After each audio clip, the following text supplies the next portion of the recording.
Hey everyone, welcome to the March 26th edition of the TimeformUS Pacecast. I'm David Aragona here with my usual co-host Craig Mulkowski, and we are looking back at stakes races from around the country last week, focusing primarily on a couple of cards that featured Derby prep races last weekend, both the Louisiana Derby and the Jeff Ruby Stakes, offering 100 Kentucky Derby qualifying points to the winner of each of those races. Maybe those points won't be utilized to get into the Kentucky Derby for both of those horses, but we'll talk about that as we get to them. The undercards of those stakes races did feature some other races that we'll talk about on this podcast, especially Louisiana Derby Day at Fairgrounds, which featured a slew of stakes events leading up to that main event. We discussed some of those on the TimeformUS forecast last week, and we'll recap them on the show this week, spending quite a bit of this podcast discussing that Fairgrounds action. Then we'll move on to Turfway to discuss the Jeff Ruby Stakes, Bourbonette, Kentucky Cup Classic, those races, and then we'll finish things up by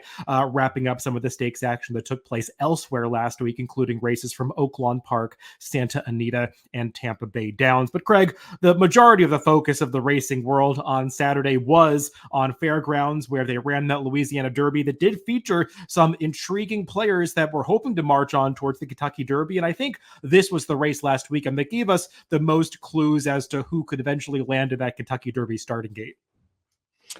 Yes, I thought this was a very good race. It was an exciting race to watch, and I thought we got some good performances out of it. We still didn't get that eye-popping speed figure that we're going to get, that we usually get from some of these races. The winner, Catching Freedom, is getting a 114 TimeformUS speed figure, but good solid effort from both. I mean, I think you could even argue as many as the top four all ran pretty well in here. Yeah, it was a solid race. Like you were saying, I don't think it was a spectacular race as far as producing the favorite or one of the favorites for the Kentucky Derby. I think Catching Freedom is a horse that will definitely be in the conversation marching on to the first Saturday in May. And he definitely took a step forward in this race. The conversation around Catching Freedom leading into this Louisiana Derby was that he was a horse who had shown talent, but had been a little bit unprofessional, not changing leads on cue, racing a bit greenly in his races, wanting to lug in. And I think the positive thing with Catching Freedom was that he seemed to get over a lot of that stuff in this Louisiana Derby. I would imagine he was a little further back in the early stages than maybe even the connections and Flavien Prat wanted him to be. He didn't break that sharply, he was sort of squeezed back in the early stages as Honor Marie, as we expected, wanted to get a little bit more forward and ended up actually ahead of Catching Freedom in the early stages, which maybe was surprising to some people. But Flavien Prat rode him very patiently, launched his move coming to the quarter pole, and once he got to the clear outside, he took a few strides once they got into the stretch to finally change over to that right lead. But once he did, he stayed on his correct lead throughout the stretch drive, and that really allowed him to build up that momentum to pass this field at the stretch. Visually, Craig, it was a race that completely fell apart as far as the winner and the runner-up coming from as far back as they did. But looking at the pace and fractions of this race, it doesn't feel like a race that featured a supersonic early pace. No, it just looks like pretty much an even pace throughout the race. Now, I mean, we don't have a huge sample size at a mile and 3/16 in the Louisiana Derby. I think this only maybe the fifth time that they've even run the distance there. But I mean, we do have enough mile and 3/16 races throughout the year to make the pace figures pretty reliable. And it looks to me like, I mean, Track Phantom, maybe he just doesn't quite want to go this far, something I suspected all along. But it was also a race where he was pressured a long way by Common Defense. Both of those two kind of gave it up. So if somebody wanted to tell me the pace was really quicker than the pace figures would indicate, I could see that. But my opinion is those pace figures are probably correct, and the top two were just the ones that really wanted the distance, whereas the others may have been pushing it. That said, the third place finisher I actually thought ran very well as well. Tuscan Gold, who was really wide throughout, was kind of up close to that pace. And I couldn't believe it when he actually hung on for third in this spot. Yeah, I'm okay with the viewpoint that the top three finishers were just the three best horses in this race. And regardless of race flow, it was in a fair pace situation for all. You cited that fairly even pace figure line at TimeformUS, not really favoring any particular running style. And it might have just been a race that played out that way, where everybody had a fair chance. I mean, one thing you do get at fairgrounds is that long stretch run where horses have that ability to fan out across the track. And basically everybody had a fair shot at it from the top of the stretch to the wire. And it was just those that really wanted the distance the most that seemed to get to the line first. Those being, of course, Catching Freedom and Honor Marie, who possessed those strong late kicks. But as you said, Tuscan Gold, who seemed like he was actually struggling a little bit coming around the far turn. He was coming under pressure a little bit earlier than some other horses, but he just has that stamina that's able to carry him through, and he was able to stay on at one pace and eventually get past horses like Track Phantom and Common Defense, who were starting to tire a little bit in the final eighth of a mile. So he ran a decent third in this race. As far as the Kentucky Derby goes, I think the 25 points the Tuscan Gold earned probably not going to be enough to get him into the starting gate. We'll see how that all plays out. Chad Brown, I think, would probably be a little bit more cautious with a horse like this anyway, probably not wanting to press onto a race like the Kentucky Derby just yet. Maybe he'd be more of a Preakness type. Chad Brown does like to point these lightly raced horses towards the Preakness, skipping that first leg of the Triple Crown. So we'll see where Tuscan Gold ultimately goes. But Catching Freedom and Honor Marie, they've earned their spots in the Kentucky Derby starting gate, and we'll see how the pace plays out on the first Saturday in May, but they seem like horses that you could at least consider to be contenders moving on to that major target. Yeah, that's what I was kind of getting at with the speed figure. It's not the flashiest speed figure you're going to see, but we haven't really seen any of those since the Breeders' Cup Juvenile, where Fierceness kind of ran a really fast race. We haven't seen any this year, and honestly, most of the horses just aren't running very much to get a great feel. So we obviously have plenty of prep races to go, particularly in the next 2 weeks. So it will be interesting to see if anybody takes a step forward and how many speed horses take a step forward, because they're certainly, well, maybe Track Phantom, I don't know. He'll have enough points to go to the Derby. I don't know if they will, but he's a speed horse. But it's going to be interesting to see how it develops and how the pace is looking for the Derby as these preps play out. Yeah, Marcus Hirsch did report that Steve Asmussen is thinking of going to the Kentucky Derby with Track Phantom, and was already talking after the race about adding blinkers in the next start, hoping to get him to finish off his race a little bit better. I don't know if blinkers would make a difference. He might just, like you said, be a horse that doesn't quite want to go this far, but he definitely has earned the points necessary to get to the Kentucky Derby starting gate, because he's just been competitive and picked up checks in all of these prep races along the way, and he's danced every dance. So it sounds like there will be at least 3 horses from this race moving on to the Kentucky Derby. Common Defense seems like he's currently on the bubble with regard to where we expect the points threshold to be. Ken McPeak probably will run if he's got the points to do so. I wouldn't even be surprised if Common Defense runs again between now and the Kentucky Derby, given the way that Ken McPeak campaigns his horses sometimes.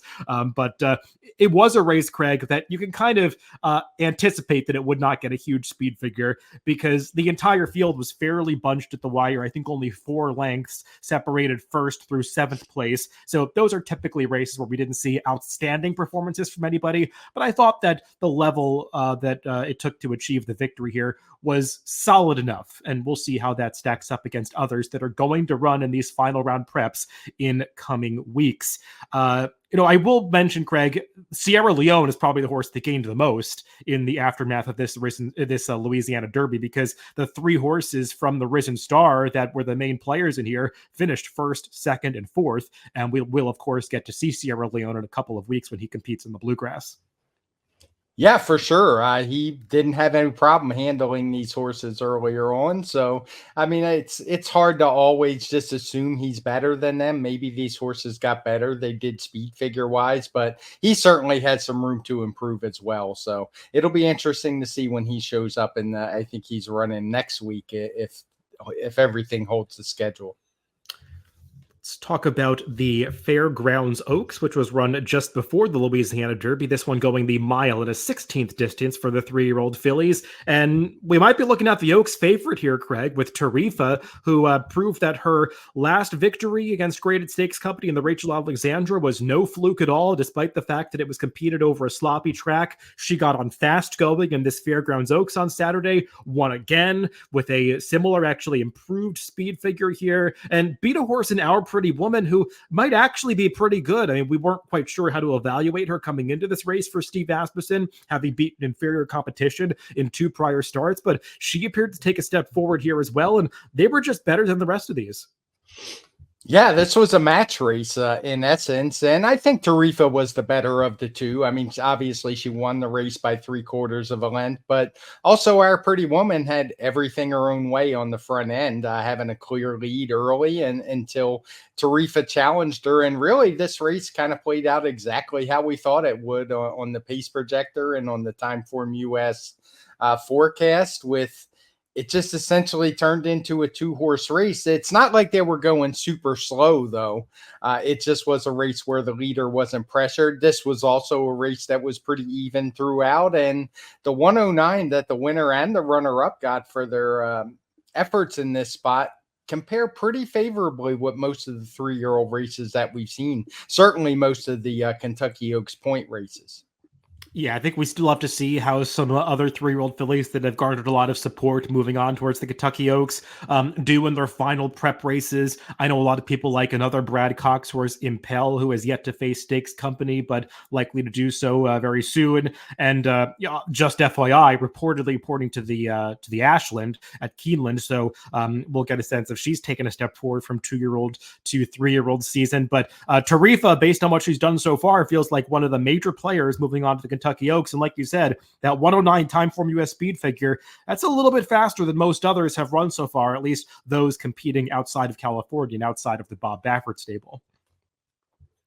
Let's move on to another graded stakes run around 2 turns at Fairgrounds on the Dirt on Saturday. That the Grade 2 New Orleans Classic for the older horses. This one going the 1.125 distance. And it had been a little while since Red Route 1 had last crossed the wire first. I think you've got to go all the way back to last summer when he won the West Virginia Derby, and before that, towards the early portion of the spring of his 3-year-old season. But he's a horse who's run a lot of times in between then and now, and often picking up checks along the way. And something that I know that you had pointed out recently, Craig, is that he was starting to show a little bit more engagement and tactical speed early in his races. And it wasn't yet producing results, but that kind of trip allowed him to finally get there with the right pace setup on Saturday. Yeah, I should have listened to myself, because Red Route 1 went to the winner's circle and took my pick 5 tickets with him, because he's the one that I missed in this sequence. And really, he's the one that probably made it pay as well as it did. So no real complaints there, but really good, strong effort from him. He ran a 122. It was a race that had a really quick pace. It was contested by Touch Upon a Star, that chipper from Louisiana, and also Best Actor, who I think they wound up going off virtually co-favorites. I'm not sure which one actually was the favorite in here, but they kind of set it up for him, and he took full advantage in here. A great ride by Joel Rosario, just saved all of the ground and was able to take advantage. We only have one of the fractions in red, but make no mistake, this was a pretty fast and a contested pace, and it just was right up Red Route 1's alley. Yeah, I don't know if it was the sloppy track that he encountered too back in the mine shaft that maybe prevented him from running as well as he usually does, because that performance did not really hint at the fact that he would turn the tables on horses like Money Supply and Gasoline coming into this race, as well as Best Actor. But he was able to beat all of those horses that had crossed the wire ahead of him in the prior start. The 1.125 probably played into his strengths a little bit, and he did get that pace scenario that was going to work in his favor. He's a horse that always comes with that reliable late run when they go quickly enough up front, and that was the case. And like you said, got a great ride from Joel Rosario to do so. Touch Upon a Star ran well to be second. He's a really nice horse. I think Grade 2, Grade 3 level, if they're going to try these races, that's sort of where he belongs. He ran about as well from a speed figure standpoint as he had beating Louisiana bred, so got to give him credit for that. And he was a good second in this race, because he did finish best of those horses that were contesting the pace, defeating his main pace rival Best Actor. Just could not hold off Red Route 1 on the day. Yeah, and he was able to hold off Money Supply. The only real question with him still is in Louisiana, he's able to run with Lasix. I don't think he's had any starts in his career with it, so I don't think we're suddenly going to see him shipping around the country to graded stakes, but this horse is pretty good when he's on Lasix, so I'd like to see him given a shot. I tend to doubt we're going to see it, but solid horse and fun one to watch, and certainly lost nothing in defeat. No, I would be very surprised if we saw Touch Upon a Star outside of the South or outside of probably Louisiana or Texas, and definitely not in a race for Graded Stakes Company anytime soon, because they've got all of these state bred and lower level open stakes races available to him. So I would imagine they'll follow a similar path to last year, but that doesn't change the fact that he's a very nice horse, and he proved it on Saturday. Let's talk about some of the turf stakes action from this Saturday card at Fairgrounds. Arguably the performance of the day was turned in by I'm Very Busy winning the Grade 2 Mervyn Muniz Memorial, as this horse proved that his sudden improvement in the Pegasus World Cup turf last time was no fluke at all, as he not only ran back to that performance, but arguably improved on it a little bit further to beat this field decisively by nearly 4 lengths, leaving absolutely no question as to who was the best horse in this race. Yeah, this horse is really good. I think it caught me by surprise. I mean, he was one I thought had a shot in this spot. I think I had said I was only going to use 2 horses, and he was one of them, but I wasn't expecting this. I mean, he actually took another step forward off his narrow loss in the Pegasus turf, got a huge 126 TimeformUS speed figure. Maybe some of that was aided by what was a really fast pace early on. All of the fractions are coded in red, but just a really strong effort. Good ride by a Red Ortiz, made the 13 post basically irrelevant. Just gave him a really nice ride. So he didn't get to the rail, but he saved ground on most of the turns. And once they turned for home, it was pretty obvious this race was over, as he was just moving much better than anyone else.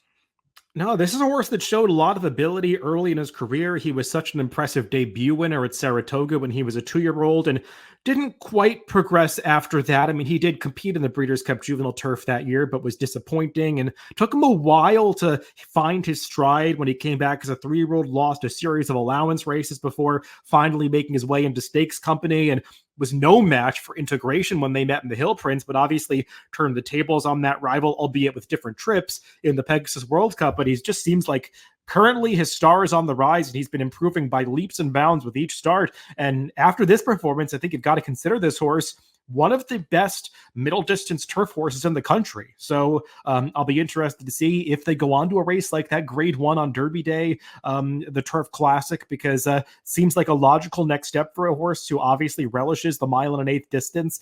So Chad Brown, unsurprisingly, he's got a very good one here, and I'm Very Busy. The disappointment, Craig, I guess, has to be Web Slinger, who really didn't have much of a trip in this race. He was towards the back of the pack, as you said. The pace was fast.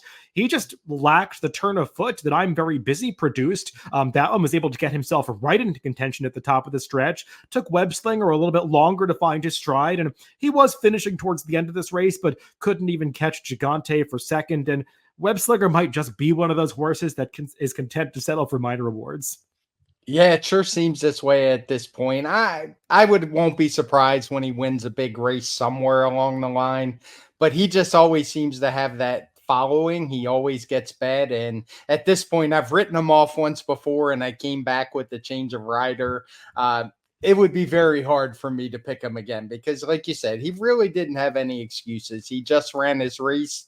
The speed figure shows he just kind of ran what he always does, and it's really not good enough to beat top horses right now. Yeah, and credit to Gigante, who was second in this race. He was certainly the second best horse, given the trip that he pulled up close to that pace. Really, the only one that was finishing on at the end. I mean, looked for a brief minute like he might be able to win it all at the top of the stretch before I'm Very Busy produced that late kick. But he got the distance, something that we were a little bit concerned about talking about him on the podcast, but proved that he was the horse he wanted to take out of that fairground stakes. It just turned out that they were all facing a horse that was a little bit better than them on the day in I'm Very Busy. The other turf stakes that we talked about on the podcast last week was the Tom Benson Memorial, which kicked off that pick 5 sequence. And Chad Brown took down this race as well, though not quite in as impressive fashion as the winner of the Muniz. Delahaye was a little more workmanlike in victory, winning this Tom Benson. She's a nice horse, now winning her 3rd in a row, only started 4 times in her career as a very lightly raced 4-year-old. didn't exactly wow me, Craig, beating a couple of long shots, but she did enough to earn the victory. Yeah, she's pretty good. I mean, she's still lightly raced. It was only her fourth race, so I don't want to be too hard on her. She improved her speed figure another 4 points. So maybe there's some room to go. I mean, this was just a listed stake. She ran a 117 TimeformUS speed figure, which is probably a little bit above par for that class, but I imagine she'll get a triangulated stake soon. I wouldn't totally write her off, but it would just depend on the odds. I think she's pretty good, but she's going to have to get better as an older horse if she's going to move up into graded stakes company. Yeah, and Craig, we talked about watching trips from that Alstall Memorial, and while this race is not a great example of being able to capitalize on it unless maybe you played trifectas, we did talk about how you wanted to avoid those horses that saved all the ground in the Alstall Memorial, and those that got wider trips that day were the ones, I guess, outside of Join the Dance, who was towards the inside, but horses like Not So Close and Girl Named Charlie, they have their chance at this thing. I mean, they both got much better trips on this day, both forwardly placed towards the inside, and they went off at big prices, just finished third and fifth, not quite good enough. Uvra ran okay. She, I think, went off the favorite in this race, was able to hold on for fourth, but just seems like one that's not quite at her best going this distance.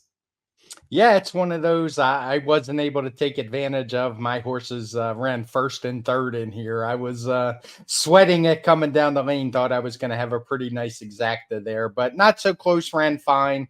And yeah, it just shows you she had a tough trip last time. Doesn't always pay off, but it's worth doing the work because it will more often than not.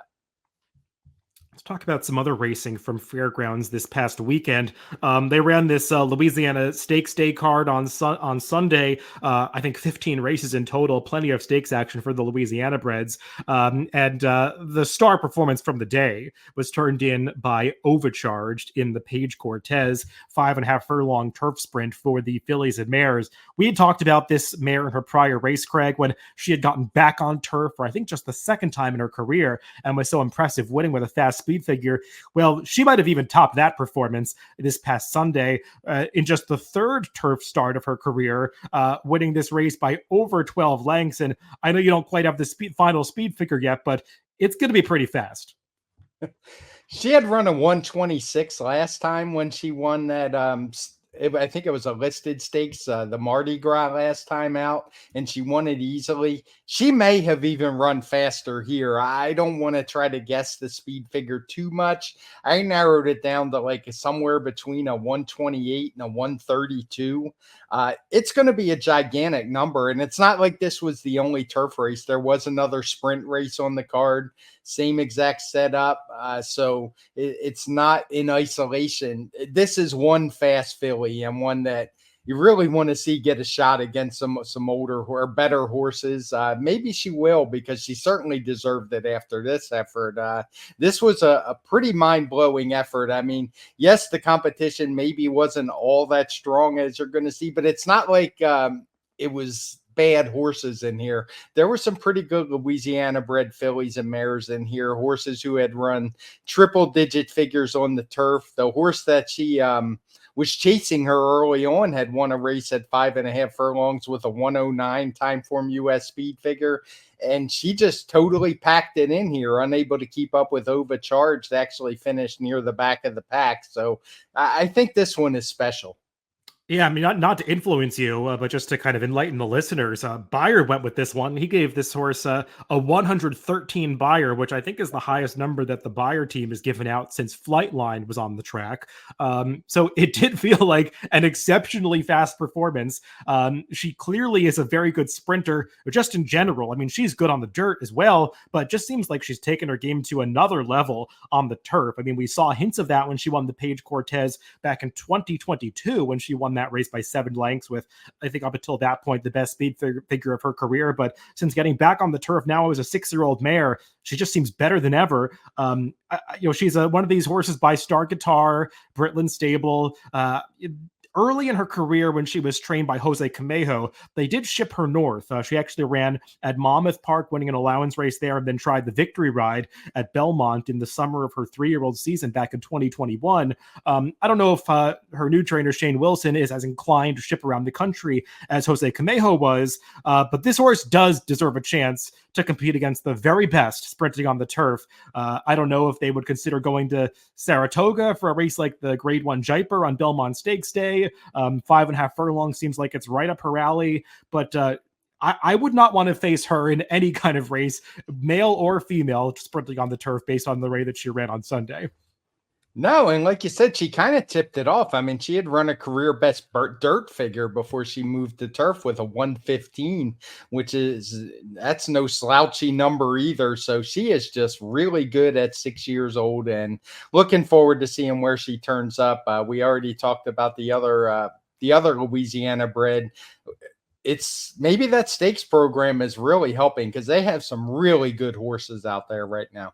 Yeah, and both of those are by that sire, Star Guitar, who can get some good ones and some versatile ones who can dominate their fellow Louisiana bred competition. One more race from Fairgrounds that we should touch upon from earlier in the week, also on the turf, was a Thursday allowance race going a mile and a 16th, won by the 3-year-old filly Way to Be Marie, who notably in this allowance event was beating older horses. I think everybody else in this field was 4 years old and up, and she just walloped them, winning this race by open lengths with a very fast speed figure, Craig. This number seems a tad high to me looking through the field, but I mean, no question, this was a very fast race for the level. Yeah, it was. She wound up with a 118. She did it in wire-to-wire fashion. And it just said, I think what's most impressive is that she beat older horses and did it easily. I mean, it's only March. You just don't see this happening very often. And really impressive effort for her, for Rob Atras. It's one, I mean, I don't think the speed figure's totally out of line. I didn't make this as I'm looking at the chart.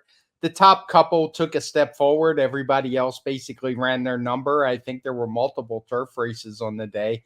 I would have to look back at it to be sure, but regardless of maybe it's a 115 or a 114, but it's pretty darn good for a 3-year-old filly. Yeah, I mean, I will say that some horses who were coming out of the races behind her, or horses that finished behind her coming out of prior races who had a lot of letter notations, Fs, B's, P's. I always kind of question those numbers a little bit when we are sort of projecting some of these turf numbers up and then basing a speed figure on it. But I mean, no doubt about it. I mean, this is a number that, 110 plus makes sense for Way to Be Marie, just given the margin of victory and the fact that she beat some fairly solid older allowance horses in this race. We've seen 3-year-old fillies running numbers approaching 110 on the turf. I think the class of 3-year-old fillies running on the turf actually seems a bit stronger than their dirt counterparts at this point in the year. And Way to Be Marie, she feels like one that could be thrust into stakes company very soon and do well. I will say, Rob Atras, her trainer, can be a very streaky trainer, and he's going through one of his hot spells right now. Whether you look at fairground stats or aqueduct stats, he is winning, I think, upwards of 40% at the moment. So the horses are really running for that bar. And so just something to keep in mind, because, going back 2-3 months ago, we had seen Rob Atras winning it closer to 10 and 12%. So, I mean, that's a barn that does go through these hot streaks at times. But clearly, Way to Be Marie was able to ride that wave to a very impressive victory in this race. And we'll see if she can hold this forward moving forward. But definitely seemed like one that took a big step forward on this day. Yeah, I actually looked it up while you were talking. There were 3 turf races, including one at the same exact distance 2 races later for 4 and up fillies and mares that had not won 2 races. And this one was substantially faster than that one. And one thing I will note about this speed figure, in addition to what we already talked about, is it may appear a little lower when it comes up in the past performances next time, because being a 3-year-old facing older, she was getting a lot of weight from the competition. I think she was carrying between 7 and 9 pounds less than everybody else in this race. So getting in light with 114, I think might have helped her a little bit, but still, that's not going to bridge the gap of 6 lengths that she was able to build up on the rest of this group. Let's move on to Turfway Park, and we'll finally get to that other Derby prep that was run this past weekend, the Grade 3 Jeff Ruby Stakes. This one also offering 100 qualifying points to the winner, though it does sound like Endlessly, who was a decisive winner of this Jeff Ruby Stakes, probably not going to go on to the Kentucky Derby. I think we're still yet to hear from the owners if they're going to have a different take on it than trainer Michael McCarthy. But McCarthy did seem fairly set in his viewpoint that this is not a horse that should be competing on the dirt in the Kentucky Derby, and he would be very content to go back to turf with this horse in a race like the American Turf, also on Derby weekend, because Endlessly is just a horse that has proven himself to be more of a turf synthetic type so far, and he's a pretty good one, and I think you showed it on Saturday, beating some nice horses to win this Jeff Ruby Stakes quite decisively. Yeah, it will be interesting to see. I know if I was the owner, I'd be very tempted to run in the Derby anyway, because crazy stuff happens. I certainly wouldn't bet on this horse. Nothing indicates that he's a dirt horse, but we'll see, because I know it has to be very tempting when you're eligible for the Kentucky Derby to go to the Kentucky Derby. He's a horse who's pretty good. He took a big jump forward in speed figures all the way up to a 114. It was a race that featured a pretty quick pace, so good effort from him. If he can transfer that number to turf, which isn't always a gimme, but he's shown ability on both surfaces. So I think it's probably more likely than not he can compete in those 3-year-old turf races that we get this time of year. Yeah, he's very good. And we had seen it on turf last year. I mean, his only off the board performance in the Breeders' Cup Juvenile Turf, I mean, given the strength of that field, wasn't even that bad of a race. And since then, he's taken a step forward on the synthetic. Really left no doubt that he was the best horse on Saturday. He traveled well into the race, was able to avoid some of the traffic trouble that hampered others in behind him, just quickly getting clear of this field at the top of the stretch and going on to that easy score. The runner-up, West Saratoga, we are going to see him at the Kentucky Derby starting gate, barring anything unforeseen. His trainer has indicated they want to go. The 50 points that he earned in this race will be enough to get him qualified for the Kentucky Derby.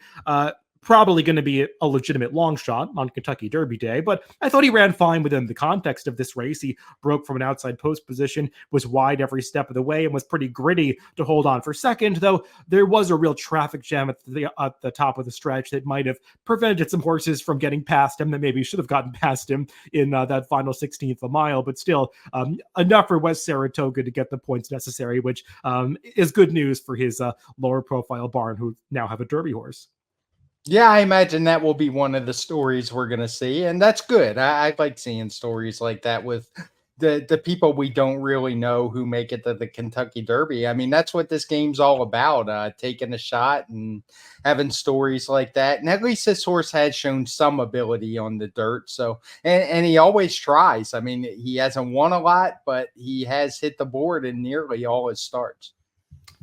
Turfway Park did you some favors on Saturday, Craig. They ran 2 graded stakes races going the same 1.125 distance, and the 2 races had very similar race flows and paces, so I think it really helped for comparison. The Grade 3 Kentucky Cup Classic being that other 9-furlong affair, just 2 races prior to the Jeff Ruby Stakes, and we saw a nice performance from the winner here in Cellist, who had primarily competed on turf, going even a little bit longer than this in prior starts, but had on occasion tried the Turfway synthetic course, running well, I think finishing second twice in the Prairie Bayou Stakes in consecutive years, but this time went back to the synthetic for the Grade 3 Kentucky Cup Classic and delivered a strong performance. I mean, he was really finishing powerfully across the wire here and beat some very good seasoned foes who had done nice things on synthetic courses in the past.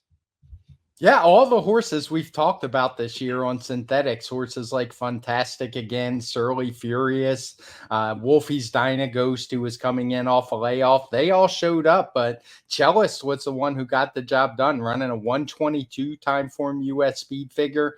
It's a race, none of the fractions are coded in red, but it was definitely a solid pace. The early speed figures or pace figures were 140 and 138, and he was up there pretty close. Other than Fantastic Again, he was well ahead of the second and fourth place finishers early on. So it's a race that it's a good, strong race, and Turfway's offering big money for their purses, and we're starting to see some good horses show up that can handle the surface. Yeah, I know there was some debate on social media this week about synthetic racing and whether we want more or less of it in the future. I mean, I've watched quite a bit of Turfway this winter. I've really enjoyed watching Turfway. I've enjoyed actually wagering on Turfway a little bit. I think the races there, with horses that are sort of isolated on that circuit, competing on the synthetic a lot, you sort of are, you don't have that situation at other tracks where you've got a lot of horses switching between dirt and synthetic and turf and synthetic. And I think Turfway is a great place to bet during the winter. A lot of opportunity and a lot of formful racing. I know there's a reputation for synthetic racing being totally random. I think that is undeserved, and people who espouse that just probably don't follow a lot of synthetic racing. But it's nice to see some of these horses that really excel on the surface get their day in the spotlight, which they did last Saturday. And we were anticipating that horses like Wolfie's Dynago, Surly Furious would get to face off against some good quality turf horses coming in this Kentucky Cup Classic. And Cellist was able to prove himself best on the day, beating these horses. Probably these horses and some others are going to go to other surfaces in the future, with Turfway closing next week. But Cellist just in razor sharp form right now for Rusty Arnold, so we'll see if he can make an impact on turf in the coming months. Yeah, you make a good point about synthetics. It's not my favorite surface personally, but I've mentioned before, I don't mind playing Woodbine, and Turfway's kind of the same way because, like you said, these horses have run on it for a long time now. So the PPs, a lot of that randomness you talk about, I think it comes when you get races where horses are just coming from all different surfaces, no established form. But at those circuits in particular, I don't find it too much different from anything else. Yeah, I mean, it's a bit of a tangent, but I mean, I think as handicappers, we're so inclined to view the handicapping process through the dirt turf lens and horses that are bred for one surface or the other. And I think you just have to recognize that synthetic, while maybe it has some attributes that work on the turf, do translate well to synthetic, it is a third different surface. And when you've got a lot of horses trying it for the first time, you might get results that you wouldn't predict as if you were handicapping it as a dirt race or as a turf race. It's a synthetic race, and sires that excel on synthetic sometimes don't on turf or turf, dirt or turf the same way. Connections, same thing. Some really have figured out how to compete well on synthetic. Certain riders ride better on synthetic. You've got tracks like Turfway that have track biases on synthetic that you might not see on dirt or turf. And it's just a totally different surface. And I think the people that really follow Turfway during the winter can do well at Turfway. There's opportunity there because it does seem like a lot of handicappers just don't really want to devote the work to handicapping synthetic in the same way that they've mastered dirt and turf racing, because it's hard to do. I mean, winning at this game on a surface that you've been playing for 20 years is already hard enough, and now you're throwing a third different surface into the mix. I mean, it really is difficult to master, but if you devote some time to it, I think that it could be worthwhile in the long run. And I imagine we're going to get some more opportunities to do some more synthetic handicapping in the future, whether people like it or not. So I think you have to calibrate the way what your expectations around it, and you might have a little more success and be able to accept it a little bit better. But that's just my feelings on synthetic. I'm definitely not one of these people who's anti all-weather racing. Let's move on to one more race from Turfway. That was the Bourbonette Oaks, the stakes race run right in between the Jeff Ruby and the Kentucky Cup Classic. And Craig, I don't know if this race is going to have a significant impact on the Kentucky Oaks. I guess the winner has earned a spot in the starting gate in Everland. I will commend Abel Cedillo, who rode the winner, for giving a fantastic ride from post 10, somehow getting this horse over to the rail and, pulling a Calvin Burrell impression coming up the inside to get the victory here. An impressive ride from the winning jockey. Don't know how good this horse is in the long run. No, she wound up with a 102 speed figure here. If somebody wanted to tell me the runner-up was maybe a little bit better, I wouldn't argue with them. She got a little better TimeformUS speed figure in just her second start, winnable. So decent horses. The one thing I'll say for Everland is she runs. I mean, this was already her 7th start. She's been running regularly since September. So good to see that. And she seems to be moving in the right direction. Not sure where this race came from. I mean, she's a horse who was in for a tag when she broke her maiden. She ran in one of those starter allowances and won for horses that broke their maiden in a claiming race.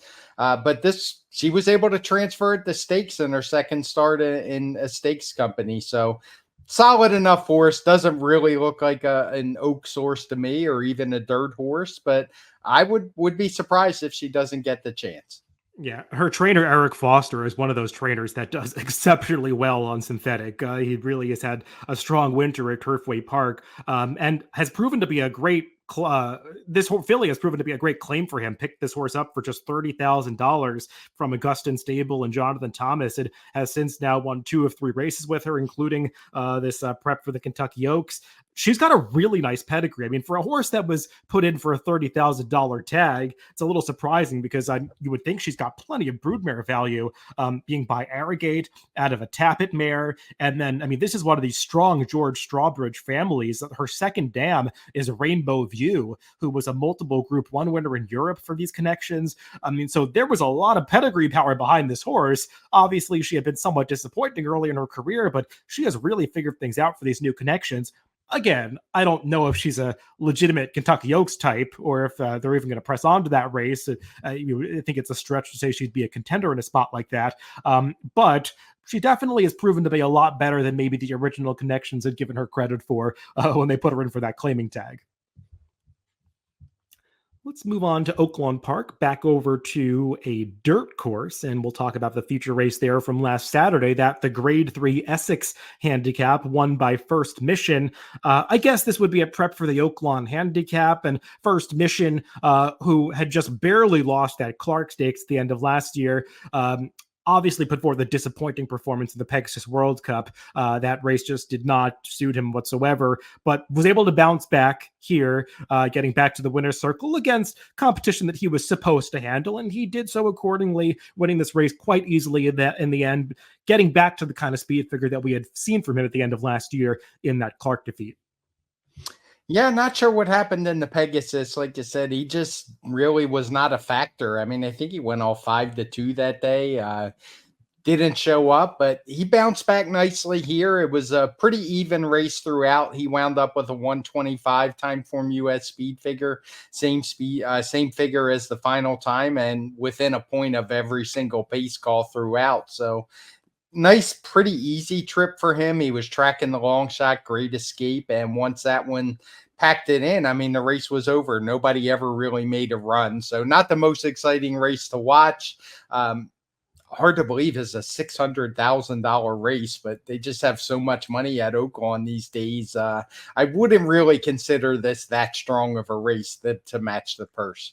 Yeah, what is the Oaklawn Handicap? Like $3 million now? I don't know. I mean, you would think so. This was just a prep for that. But yeah, I mean, they offer big purses for these stakes at Oaklawn, and First Mission able to take that down here. He's a really nice horse. I think he's a horse that we've seen be successful when he gets good trips. And he has the tactical speed to pull a good trip most of the time, but he really wants to be forwardly placed, be in the mix for most of the race. And he just got outrun from the start in that Pegasus World Cup, given how fast the pace was early, and it just seemed to discourage him, and he was really never in the mix that day. Was able to kind of click off those 12-second eights the way he wants to do in this Essex, and I think that was a much better trip for him on Saturday. Still, though, remains to be seen if he can produce that kind of form against the very best in the country. Don't know if he's going to face that next time if they go on to the Oaklawn Handicap, or maybe another race like that Stakes for Older Horses. I think it's the Ali Sheba that they run on Derby weekend. Don't know what the goal is for him right now, but he is a pretty good horse when he gets a kind of trip that favors him.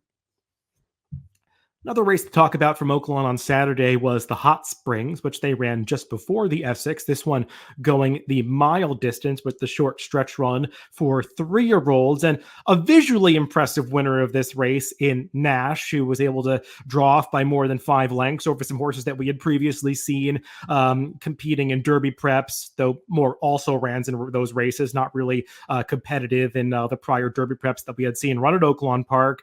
Nash, Craig, coming off a big speed figure, went second to Tuscan Sky in that virtual match race in the slop at Fairgrounds on the Risen Star undercard. Personally, that's a number that I think is highly suspect. He did come back in this race, and I know you gave this another big speed figure. I'm a little skeptical of this horse's last 2 numbers. I'll put that out there. Yeah, I get it. I wound up for now. I gave him a 117. It's a race I want to go back and review this as we record on the Tuesday because I definitely rated it differently than the other routes.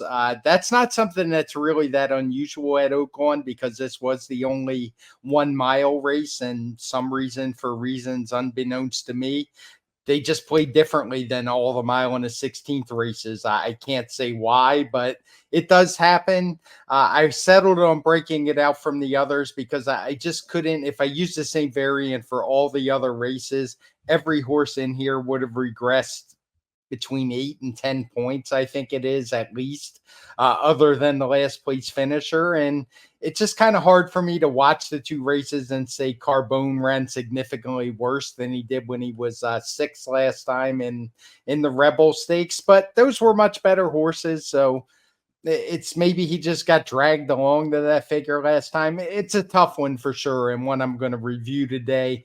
It will be a breakout regardless. It's just going to be a matter of how much. It may be reduced a little bit.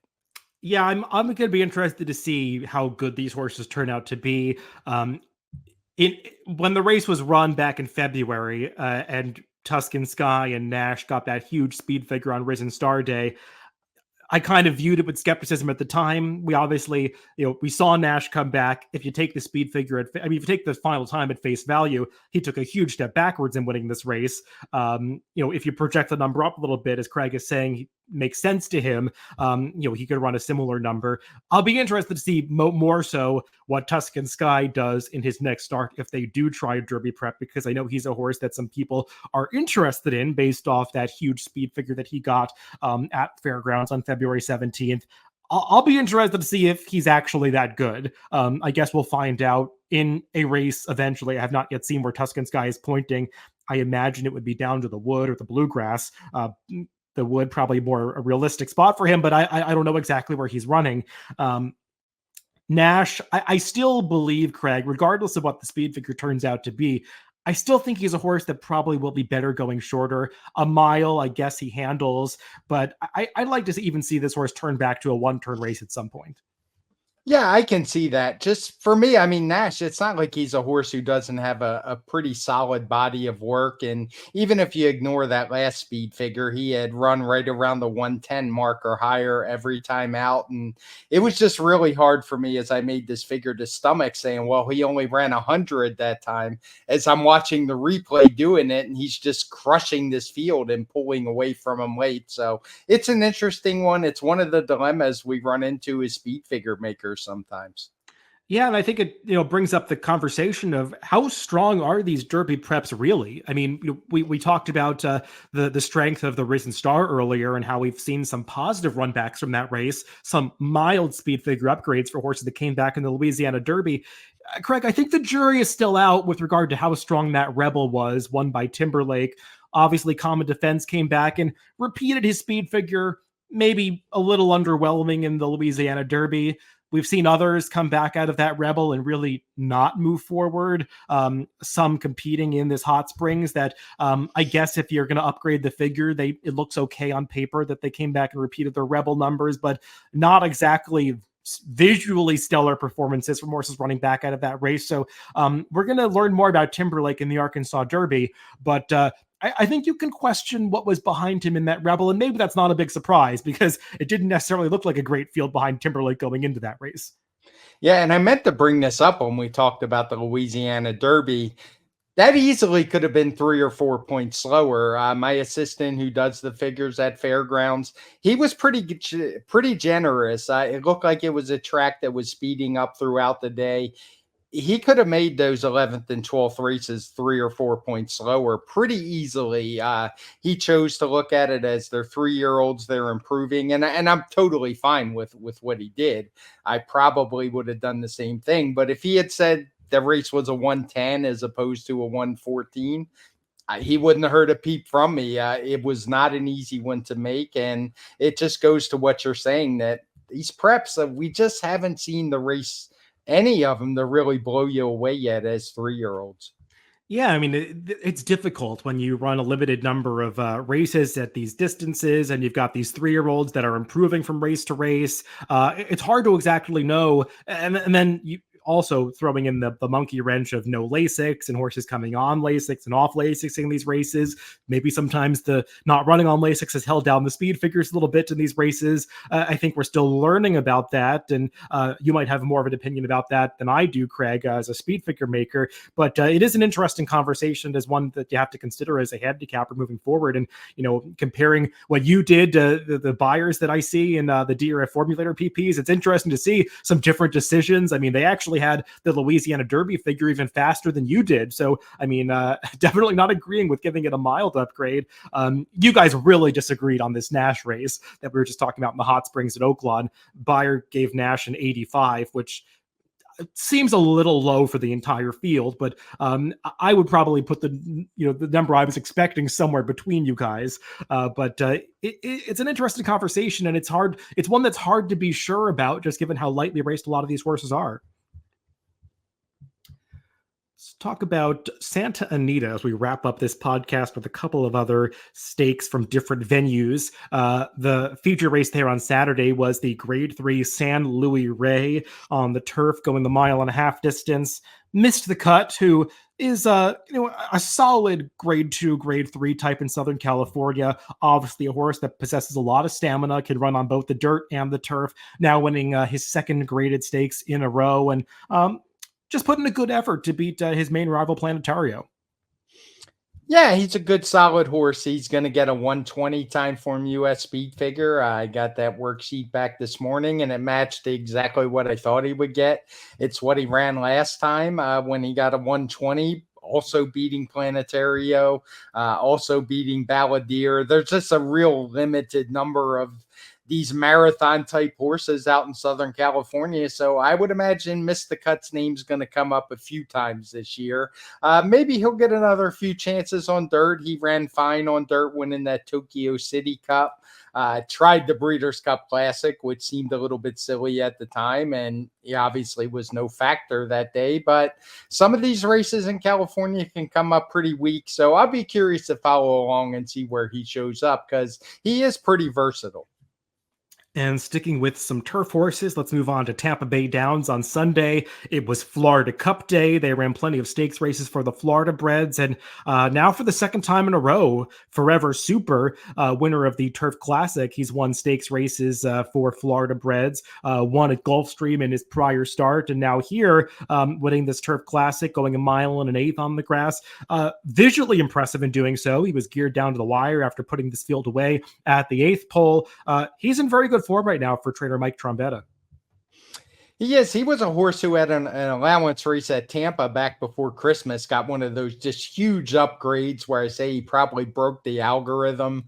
The figure is surely inflated. He wound up with a 126 that day, but it certainly hasn't hurt you at the betting windows if you realize that he really ran well when he closed into a tepid pace, as he's come back now to win 2 stakes in a row. He got a 116 in that Sunshine Turf Stakes at Gulfstream, and he's probably going to get about a 120 for this Tampa Stakes. So he's a horse who's pretty good right now. I do love me some 5-year-old geldings. It seems, especially for turf horses, it seems to be when they really shine and start running their best. And he's no doubt one of those, because he's a much better horse than what we saw last year. Yeah, he's a really nice horse. He's got that reliable late run. He's just come to hand in recent starts, doing it against Florida bred competition. So that limited pool of runners that can compete in these races, but running the kind of speed figures that say they could maybe take a shot at a Grade 3 race coming up down the line, or open company. So I'll be interested to see where Forever Super shows up next time, but he's just a horse that's in very good form right now. That wraps up our recap of last weekend's races.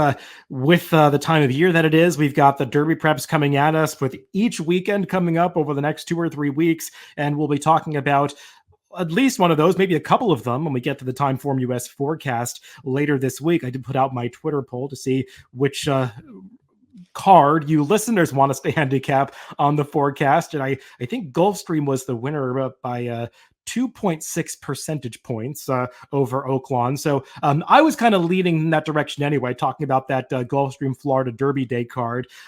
Just got a slew of stakes races, and I think there are some interesting ones during the pick 5 sequence that we can discuss. Arkansas Derby Day, also some interesting stakes races that are part of that pick 5 sequence. I think it does conclude with a non-stakes event, an allowance race at the end of the day. Maybe we'll talk about both of the main events on the forecast, Craig. I know people want to get our opinions on both of these Derby preps, the Arkansas Derby and the Florida Derby. They're both interesting races to handicap, but maybe we'll lean towards Gulfstream for the pick 5 that we focus on. Yeah, maybe I surprised people as a guy who likes dirt racing, but my lean was a little bit towards Gulfstream as well. It was a close call. I'm actually going to be at Oaklawn again for the Arkansas Derby, so if you see me, feel free to say hello. But both good cards. Yeah, I like your idea of doing Gulfstream, but we'll still go ahead and handicap the Arkansas Derby as well. Well, everybody, thanks for tuning in to the Pacecast this week. Remember, you can always catch these podcasts on DRF.com, Apple Podcasts, Spotify, and YouTube. Wherever you get your podcasts, just make sure to subscribe to the Daily Racing Form channel. Again, thanks for tuning in to the TimeformUS Pacecast this week, and make sure to catch that TimeformUS forecast coming up in a few days.